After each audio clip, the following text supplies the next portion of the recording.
Hi friends, welcome back to our channel know how Telugu.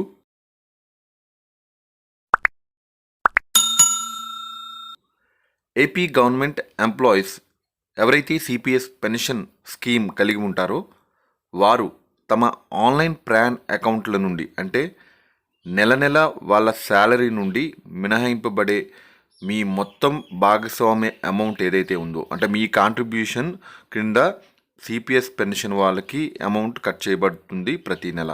So ఈ amount నుంచి 25% మనము withdrawal చేసుకోవచ్చు, ఎక్కడికి వెళ్ళకుండానే, ఎటువంటి డాక్యుమెంటు అప్లోడ్ చేయకుండానే. సో మన బ్యాంక్ అకౌంట్లో వితిన్ 5 days క్రెడిట్ అవుతుంది ఆ 25% అమౌంట్. కానీ ఈ ప్రాసెస్ని మీరు ఆన్లైన్లో చేసినప్పుడు కొన్ని ముఖ్యమైన కండిషన్స్ కలిగి ఉంటేనే సక్సెస్ఫుల్గా ఈ ప్రాసెస్ మీరు చేయగలుగుతారు వితిన్ 15 minutesలో. మరి ఏమిటి అవి? 25% పార్షియల్ విత్డ్రాల్ ప్రాసెస్ చేయటానికంటే ముందుగా ఎందుకు రెడీగా పెట్టుకోవాలో ఈ వీడియోలో మీకు పిన్ టు పిన్ తెలియజేయడం జరుగుతుంది. సో వీడియోని ఎక్కడా స్కిప్ చేయకుండా ఆఖరి వరకు చూడండి, మీకు ఒక ఫుల్ క్లారిటీ అనేది వస్తుంది ఫ్రెండ్స్. మీ ఫోన్లో ఈ విధంగా మీ సిపిఎస్ అకౌంట్లోకి లాగిన్ అయిన తర్వాత మీరు CPS amount withdrawal process start చేయడానికి గాను ఇక్కడ ట్రాన్సాక్ట్ ఆన్లైన్ పై క్లిక్ చేసి ఈ లాస్ట్లో విత్డ్రాల్ అని ఉంది కదా, సో క్లిక్ చేస్తాం. నెక్స్ట్ మనకి ఈ విధంగా partial withdrawal from tier 1 first option పై క్లిక్ చేస్తాం. సో ఈ సైట్ ఇలానే మనకి the site can't be reached అని వస్తుంది. అప్పుడు మీరు జస్ట్ రీఫ్రెష్ చేయండి. సో మనకి నెక్స్ట్ ప్రాసెస్కి డైరెక్ట్గా వెళ్తుందనమాట. ఈ విధంగా మనకి నెక్స్ట్ ప్రాసెస్కి వెళ్తుంది. సైట్ కాంట్ బి రీచ్డ్ అన్నప్పుడల్లా మీరు రిఫ్రెష్ చేసినప్పుడల్లా. సో ఈ విధంగా నెక్స్ట్ మనకి పాపప్ ఓపెన్ అయింది కదా. ఇక్కడ చూడండి, you are about to initiate withdrawal request, withdraw funds from your NPS account as per the process. It is mandatory to do OTP authentication, e sign withdrawal request. So ఈ OTP ఏంటి, e sign ఏంటి నేను లాస్ట్లో చెప్తాను. So ఓకేపై click చేయండి. Next మీకు ఈ విధంగా ఇనిషియేట్ కండిషనల్ విత్డ్రాల్ అని వస్తుంది కదా. సో సబ్మిట్ పై క్లిక్ చేయగానే సో ఈ ప్రాసెస్ చేసే ప్రతి స్టేజ్లో మీకు ఇలాగే సైట్ కాంట్ బి రీచ్డ్ వస్తుంది. Just refresh, continue. సో ఇక్కడ చూడండి, నెక్స్ట్ ప్రాసెస్కి వెళ్ళి ఇక్కడ ఏం చూపిస్తుందంటే రెడ్ కలర్లో హైలైట్ అయ్యి email ID not available in CRA records, kindly update email ID in your PRAN and then initiate withdrawal. So first మనకి ఏంటి చేయాలి అని అంటే ఇక్కడ ఈమెయిల్ ఐడి మన అకౌంట్కి అప్డేట్లో లేదు. సో ఈ డెమోగ్రాఫిక్ చేంజెస్లోకి వెళ్ళి first option registered email ID అని ఉంది చూడండి. సో క్లిక్ చేస్తే నెక్స్ట్ మనకి ఈ విధంగా చూపిస్తుంది. ఇక్కడ మీరు చూసినట్లయితే అప్డేట్ ఎడిట్ కాంటాక్ట్ డీటెయిల్స్ అని ఉండి ఓన్లీ మొబైల్ నెంబరే చూపిస్తుంది, ఈమెయిల్ ఐడి ఏమీ లేదు, అంటే అప్డేట్ లేదన్నమాట. సో మీరు ఫస్ట్ విత్డ్రాల్ చేయాలి అని అంటే ఖచ్చితంగా ఇక్కడ ఈమెయిల్ ఐడి అప్డేట్ ఉండాలి. సో ఈమెయిల్ ఐడి అప్డేట్ చేసుకోవాలి. సెకండ్ది FATCA క్యాప్చా వెరిఫికేషన్ అని ఉంటుంది. ఏమిటి అంటే మీరు ఈ డెమోగ్రాఫిక్ చేంజెస్ మీద క్లిక్ చేస్తే FATCA సెల్ఫ్ సర్టిఫికేషన్ అని ఉంది చూడండి. సో దీనిపై మీరు క్లిక్ చేసినట్లయితే నెక్స్ట్ మనకి ఈ విధంగా మొబైల్లో ఓపెన్ చేసినప్పుడు ఈ విధంగా చూపిస్తుంది. ఇక్కడ ఫ్యాట్సా CRS సర్టిఫికేషన్ ఫామ్, ఇక్కడ ఏమీ లేదు. మీరు ఈ డీటెయిల్స్ అన్నీ చూసుకుంటారు, మీ సిపిఎస్ నెంబర్ ఇవన్నీ ఉంటాయి. సో కింద సబ్మిట్ చేస్తే సో మీ రిజిస్టర్డ్ మొబైల్ నెంబర్కి ఓటీపీ వస్తుంది. ఆ ఓటీపీ తిరిగి ఇక్కడ ఎంటర్ చేస్తే ఈ ఫ్యాట్సా సెల్ఫ్ సర్టిఫికేషన్ అనేది ప్రాసెస్ కంప్లీట్ చేస్తున్నట్టు అనమాట. సో మీకు ఆ విధంగా వచ్చేటట్టు ఈ ప్రాసెస్ చేయండి. నా నెక్స్ట్ వీడియోస్లో పర్సనల్ డీటెయిల్స్ అప్డేట్ ఎలా చేయాలి, ఈ ఫ్యాట్సా సర్టిఫికేషన్ వెరిఫికేషన్ ఎలా చేయాలి, బ్యాంక్ డీటెయిల్స్ ఏ విధంగా అప్డేట్ చేయాలి, ఈ డీటెయిల్స్ అన్నీ కూడా ప్రతి ఒక వీడియో అయితే చేస్తాను.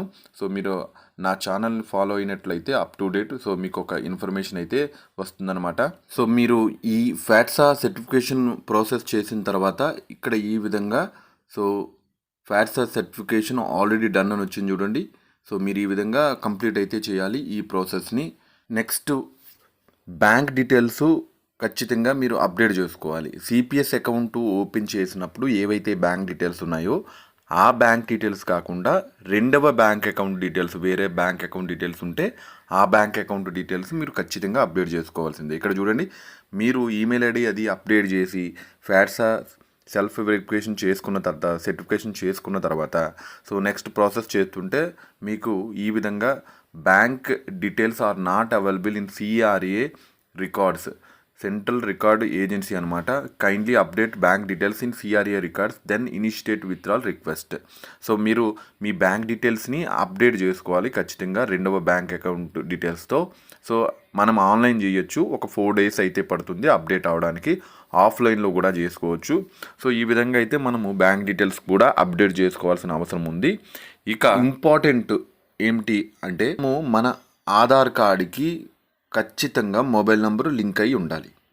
సో ఆధార్ కార్డుకి ఎందుకు మొబైల్ నెంబర్ లింక్ అయి ఉండాలి అంటే, సో ఇక్కడ మీరు చూసినట్టు సో లాస్ట్ ప్రాసెస్లో ఇంకా ఈ ప్రాసెస్ చేస్తే మన అమౌంట్ మన బ్యాంక్ అకౌంట్లో క్రెడిట్ అవుతుంది. ఇక్కడ ఓటీపీ ఆర్ ఈ సైన్ ప్రాసెస్ చేస్తాం.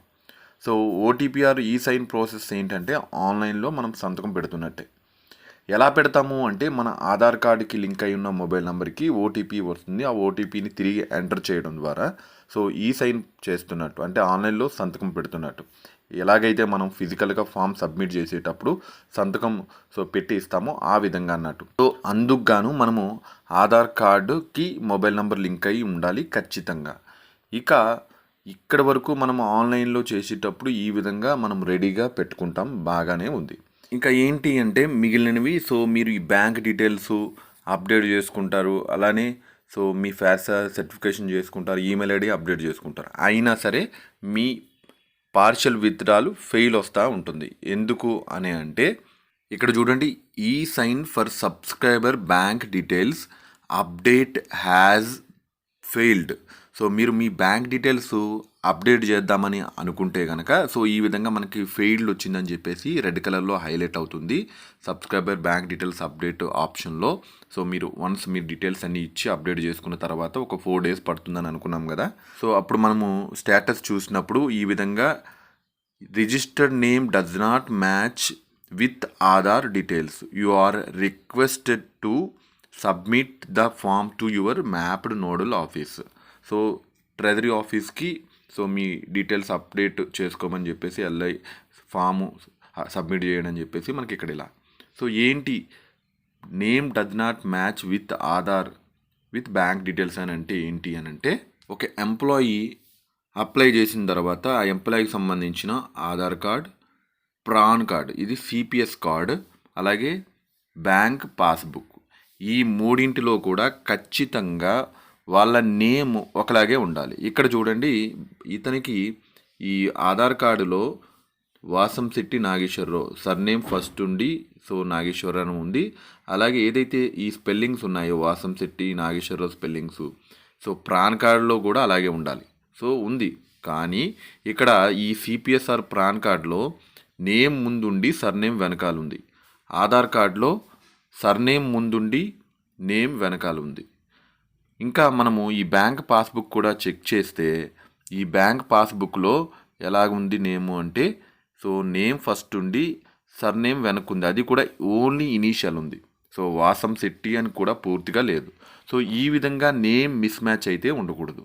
ఎలాగుండాలి మరి అంటే, ఇక్కడ వాసంశెట్టి నాగేశ్వరరావు అని ఉంది, ఫస్ట్ సర్నేమ్ ఉంది, నెక్స్ట్ ఫస్ట్ నేమ్ ఉంది, ఏదైతే నేమ్ ఉందో ఆ నేమ్ ఇలానే ఉండాలి. ప్రాన్ కార్డులో కూడా సో వాసంశెట్టి ఫస్ట్ ఉండి నాగేశ్వరరావు ఉండాలి, ఇలానే ఉండాలి. బ్యాంక్ డీటెయిల్స్లో కూడా అంటే బ్యాంక్ పాస్బుక్లో ఉండే పేరు కూడా అలాగే ఉండాలి. సో ఈ వీక్ ఇక్కడ వాసంశెట్టి అని ఉండి నాగేశ్వరరావు అని ఉండాలి. సో ఈ విధంగా మీ నేము కరెక్ట్గా ఉండి ఎటువంటి సో అక్షర దోషం లేకుండా ఉంటే సో మీరు ఈ 25% పార్షియల్ విత్డ్రాల్ ప్రాసెస్ వితిన్ 15 minutesలో చేసుకొని సో ఆఫ్టర్ 5 days మీ బ్యాంక్ అకౌంట్లో అమౌంట్ పడేలా చేసుకోవచ్చు. మిస్ మ్యాచ్ అయ్యింది ఈ మూడింట్లో కూడా. ఈ ఎంప్లాయీకి సంబంధించి ఆధార్లో నేమ్ ఎలా ఉంది, బండారు శివశంకర్ అని ఉంది. అలానే ఇక్కడ బ్యాంక్ పాస్బుక్లో ఎలా ఉంది, బండారు శివశంకర్ అని ఉంది. సో స్పెల్లింగ్స్ కూడా కరెక్ట్గా ఉన్నాయి, ఒక్క లెటర్ కూడా మనకి రాంగ్ మిస్ మ్యాచ్ రాలే. సో ఇక్కడ ఇది సిపిఎస్లో పేరు, ఇక్కడ కూడా చూడండి బండారు శివశంకర్. సో మూడింటిలో కూడా నేమ్ ఒకలాగే ఉంది. సో అందుకు గాను ఈ ఎంప్లాయీకి ఎటువంటి మిస్ మ్యాచ్లు రావు, ఎటువంటి ఎర్రర్స్ రావు. ఇతను అప్లై చేసినప్పుడు సో వితిన్ 15 or 20 మినిట్స్లో ప్రాసెస్ చేసేసుకోగలుగుతాడు. సో అన్నీ కరెక్ట్గా ఉన్న కారణంగా.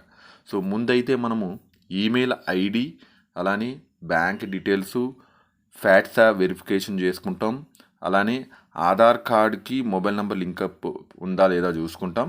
సో ఫస్ట్ ఈ ప్రాసెస్ అయిపోయిన తర్వాత ఆధార్ కార్డులో నేమ్ ఎలా ఉందో చూసుకుంటాం. ఆధార్ కార్డులో నేమ్ ఎలా వస్తుంది? మన బర్తర్ ఎస్ఎస్సి సర్టిఫికెట్ ఆధారంగా వస్తుంది.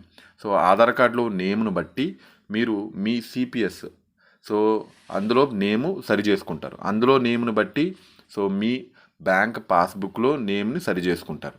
సో ఈ విధంగా అన్నింటిలో కూడా మీ నేమ్ కరెక్ట్గా ఉంటేనే సో మీ ప్రాసెస్ విత్డ్రాల్ ప్రాసెస్ అనేది కంప్లీటెడ్ 100% సక్సెస్ అవుతుంది. సో మీకు వీడియో అర్థమైందని అనుకుంటున్నాను ఫ్రెండ్స్. ఎందుకు ఈ పార్షియల్ విత్డ్రాల్ చేసేటప్పుడు ఎర్రర్స్ వస్తున్నాయి, చేసుకోలేకపోతున్నారు, దానికి గల కారణాలు అయితే చాలా స్పష్టంగా అయితే మీకు తెలియజేశానని అనుకుంటున్నాను. సో వీడియో నచ్చితే లైక్ చేయండి, షేర్ చేయండి ఈ వీడియోని. అలాగే మా ఛానల్ ఇప్పటివరకు మీరు సబ్స్క్రైబ్ చేసుకున్నట్లయితే please subscribe my channel and thank you for watching.